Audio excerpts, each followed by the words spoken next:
जय श्री कृष्ण दोस्तों। पुरुषोत्तम मास महात्म्य के 28वें अध्याय में आपने जाना वानर योनिधारी ब्राह्मण को दिव्य विमान की प्राप्ति। आशा करती हूँ कि आपने इससे पहले के सभी अध्याय ध्यानपूर्वक श्रवण किए होंगे। आप हमारे चैनल को सब्सक्राइब अवश्य करें और बेल का आइकन प्रेस करें। इससे आपको आने वाली वीडियो का नोटिफिकेशन मिलता रहेगा और आप क्रमबद्ध तरीके से कथा का रसपान करते रहेंगे। पुरुषोत्तम मास महात्म्य कथा अध्याय 29। देवदूत पुण्यशील और सुशील बोले, हे विभो, गोलोक को चलो, यहाँ देरी क्यों करते हो? तुमको पुरुषोत्तम भगवान का सामीप्य मिला है।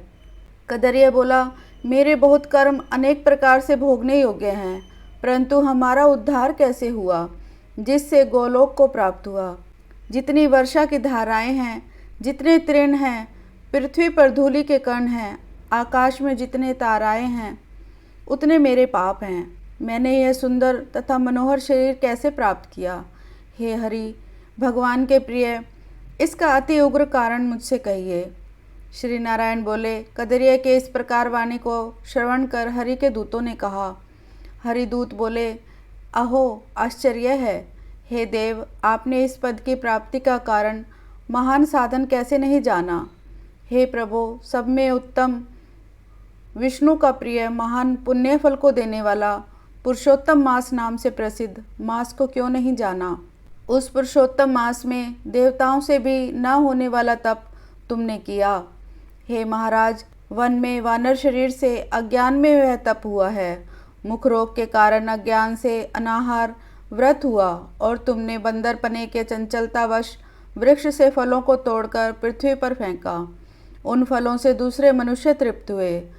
अंतःकरण में विशेष दुख होने से पानी भी नहीं पान किया। इस तरह पुरुषोत्तम मास में अज्ञानवश तुमसे तीव्र तप हो गया।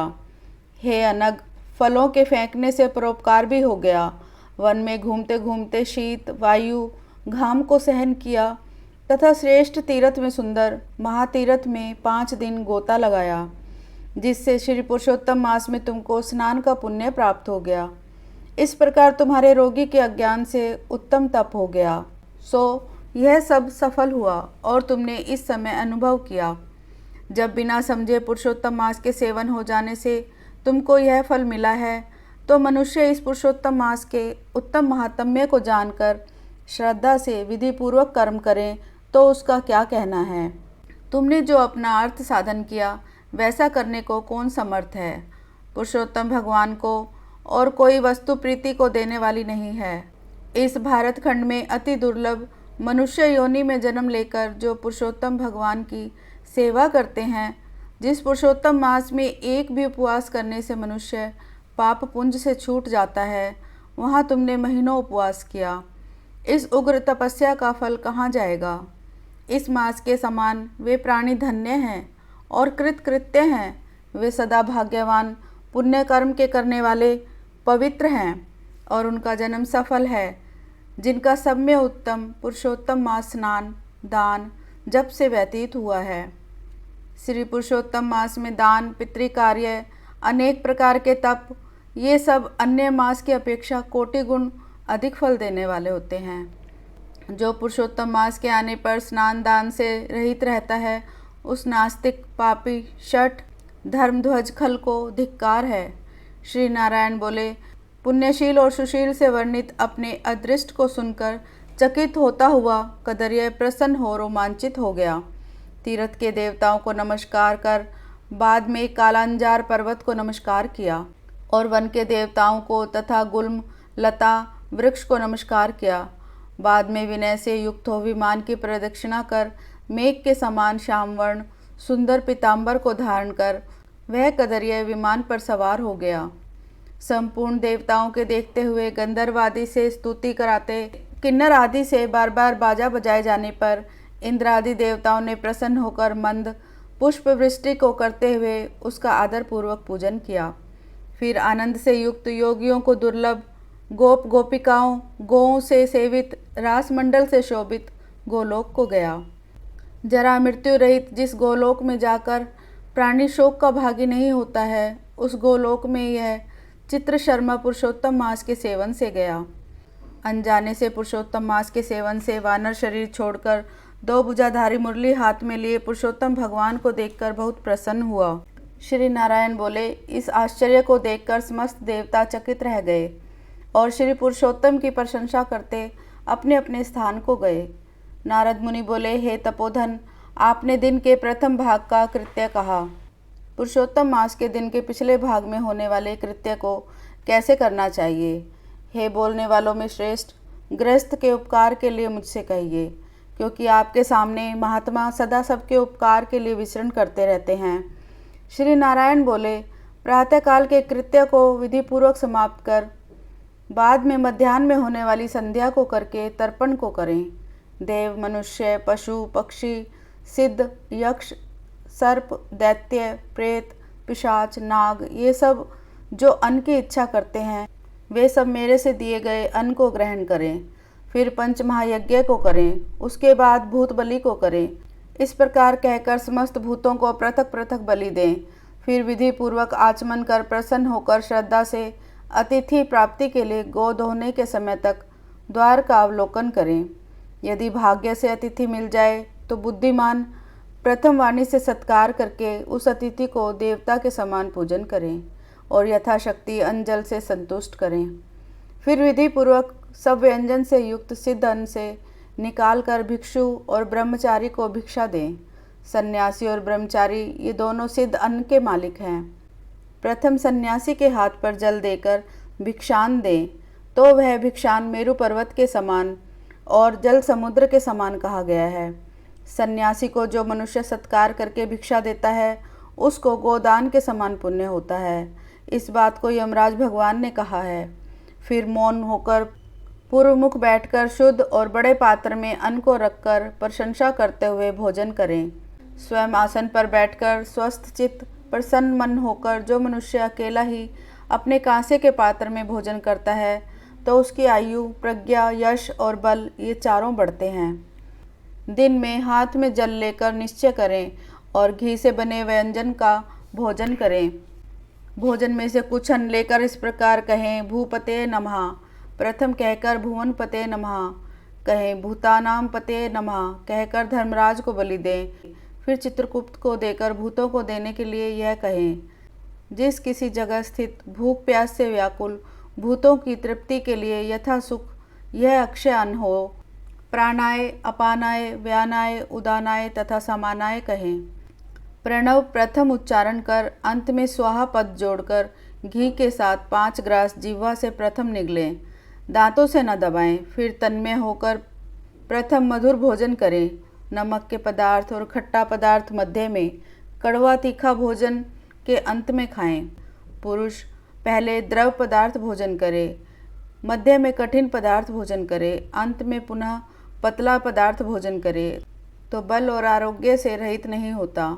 मुनि को 8 ग्रास भोजन के लिए कहा है। वानप्रस्थ आश्रमी को 16 ग्रास भोजन के लिए कहा है। गृहस्थ आश्रमी को 32 ग्रास भोजन कहा है और ब्रह्मचारी को अपरिमित ग्रास भोजन के लिए कहा गया है। द्विज को शास्त्र के विरुद्ध भक्ष्य भोजन आदि पदार्थों को नहीं खाना चाहिए। शुष्क और बासी पदार्थों को विद्वानों ने खाने के अयोग्य बतलाया है। घी दूध को छोड़कर अन्य वस्तु सशेष भोजन करें। भोजन के बाद उस शेष को अंगुलियों के अग्रभाग में रखकर अंजलि जल से पूर्ण करें। उसका आधा जल पी जाए और अंगुलियों के अग्रभाग में स्थित शेष को पृथ्वी में देकर ऊपर से अंजलि का शेष आधा जल डालें। विद्वान उसी जगह इस मंत्र को पढ़ता हुआ सिंचन करे। ऐसा न करने से ब्राह्मण पाप का भागी होता है, फिर प्रायश्चित करने से शुद्ध होता है।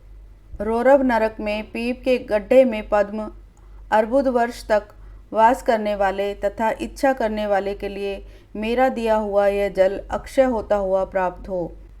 ऐसा कहते हुए मंत्र पढ़ के जल से सिंचन कर दांतों को शुद्ध करें।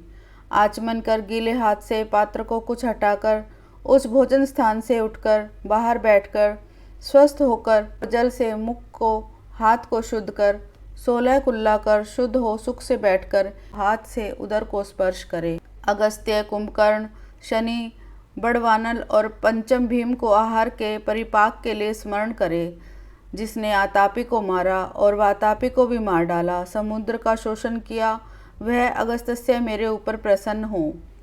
इसके बाद प्रसन्न मन से श्री कृष्ण देव का स्मरण करें, फिर आचमन कर तांबूल का भक्षण करें। भोजन करके बैठकर पर ब्रह्म श्री कृष्ण का उत्तम मार्ग के अविरोधी उत्तम शास्त्रों के विनोद से विचार करें। बुद्धिमान अध्यात्म विद्या का श्रवण करें। सर्वथा आजीविका से हीन मनुष्य भी एक मुहूर्त स्वस्थ मन होकर श्रवण करें।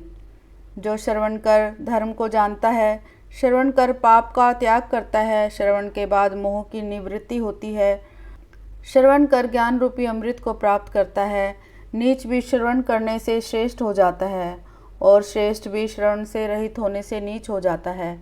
फिर बाहर जाकर यथा सुख व्यवहार आदि करें और सर्वथा सिद्धि को देने वाले श्री कृष्ण भगवान का मन से ध्यान करें। सूर्य नारायण के अस्ताचल जाने के समय तीर्थ में जाकर या घर में ही पैर धोकर पवित्र वस्त्र धारण कर साय संध्या की उपासना करें। जो द्विजों में अधम प्रमाद से साय संध्या नहीं करता, वह गोवध पाप का भागी होता है और मरने पर रौरव नरक को जाता है। कभी समय से न करने पर संकट में मार्ग में हो तो द्विज श्रेष्ठ आधी रात के पहले साय संध्या को करें। जो ब्राह्मण श्रद्धा के साथ प्रातः मध्याह्न और साय संध्या की उपासना करता है, उसका तेज घी छोड़ने से अग्नि के समान अत्यंत बढ़ता है। सायंकाल में सूर्य नारायण के आधा अस्त होने पर प्राणायाम कर आपोहिष्टा इस मंत्र से मार्जन करें और सायंकाल अग्निष्मा इस मंत्र से आचमन करें और प्रातःकाल सूर्याष्टमा इस मंत्र से आचमन करें। पश्चिम मुख बैठकर मौन तथा समाहित मन होकर प्रणय और व्याहृति सहित गायत्री मंत्र का रुद्राक्ष की माला लेकर तारा के उदय होने तक जप करें। वरुण संबंधी ऋचाओं से सूर्य नारायण का उपस्थान कर प्रदक्षिणा करता हुआ दिशाओं को तथा पृथक पृथक दिशाओं के स्वामी को नमस्कार करें। साय संध्या की उपासना कर अग्नि में आहुति देकर भृत्य वर्गों के साथ अल्प भोजन करें। कुछ समय तक बैठ जाएं। सायंकाल और प्रातःकाल भोजन की इच्छा नहीं होने पर भी वैश्वदेव और बलिकर्म सदा करना चाहिए। यदि नहीं करता है तो पातकी होता है। शाम को भोजन कर बैठने के बाद गृहस्थ आश्रमी हाथ पैर धोकर तकिए सहित कोमल शैया पर जाए। अपने घर में पूर्व की ओर सिर करके सोएं, ससुर के घर में दक्षिण की ओर सिर करके सोएं, परदेश में पश्चिम की ओर सिर करके सोएं, परंतु उत्तर की ओर सिर करके कभी भी नहीं सोना चाहिए। रात्रि सूक्त का जप करें। देवताओं का स्मरण कर अविनाशी विष्णु भगवान को नमस्कार कर स्वस्थ चित्त हो रात्रि में शयन करें। अगस्त्य, माधवी, महाबली, मुचुकुंद, कपिल, आस्तिक मुनि ये 5 सुखशायी कहे गए हैं। मांगलिक जल से पूर्ण घट को सिर के पास रखकर वैदिक और गरुड़ मंत्रों से रक्षा करके सो जाएं। ऋतुकाल में स्त्री के पास जाए और सदा अपनी पत्नी से प्रेम करें। प्रदोष और प्रदोष के पिछले प्रहर में वेदाभ्यास करके समय व्यतीत करें। फिर 2 पहर शयन करने वाला ब्रह्मतुल्य होने के योग्य होता है। यह सब प्रतिदिन के समस्त कृत्य समुदाय को कहा। गृहस्थ आश्रमी भली भांति इसको करे और यही गृहस्थ आश्रम का लक्षण है। अहिंसा, सत्य वचन, समस्त प्राणी पर दया, शांति, यथाशक्ति दान करना गृहस्थ आश्रम का धर्म कहा है। पर स्त्री से भोग नहीं करना, अपनी धर्मपत्नी की रक्षा करना, बिना दी हुई वस्तु को नहीं लेना, शहद मांस को नहीं खाना, यह 5 प्रकार का धर्म बहुत शाखा वाला, सुख देने वाला है। शरीर से होने वाले धर्म को उत्तम प्राणियों को करना चाहिए। श्री नारायण बोले, संपूर्ण वेदों में कहा गया गृहस्थ आश्रम का लक्षण है। हे मुने, इस लोक के हित के लिए संक्षेप में लक्षण के साथ आपसे मैंने अच्छी तरह कहा। इस प्रकार पुरुषोत्तम मास महात्म्य में 29वां अध्याय समाप्त हुआ। ओम श्री कृष्णाय नमः।